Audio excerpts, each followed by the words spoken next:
So over here, you can see that I am in the home page of Outlook. And let's say what I want to do is I want to add a new contact in my contact list.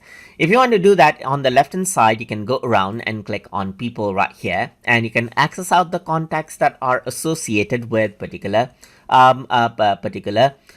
email right here. Let's say I'm going to go around onto my Gmail, and here you can see that I have this contact, and the name of this contact is TutorTube YouTube channel. So let's say I want to edit this, then I can simply go around and then edit out this contact right here, just like this. And then I can simply go around, change out the name to, let's say, for example, TutorTube. I can add in a space right here.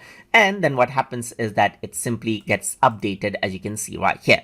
If you want to add in a new contact, then you can simply click on new contact right here. And then what you can do is you can go around and say TutorTube test right here. So that is going to be the name. And for the email, I'm going to type in TutorTube channel at outlook.com right here, just like this, and then click on save. And once you do that, the new contact is added in, as you can see. And if I were to go around and click on the email icon, then this is what you have.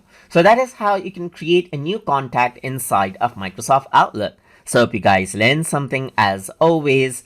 And as always, please like, comment, share, and subscribe.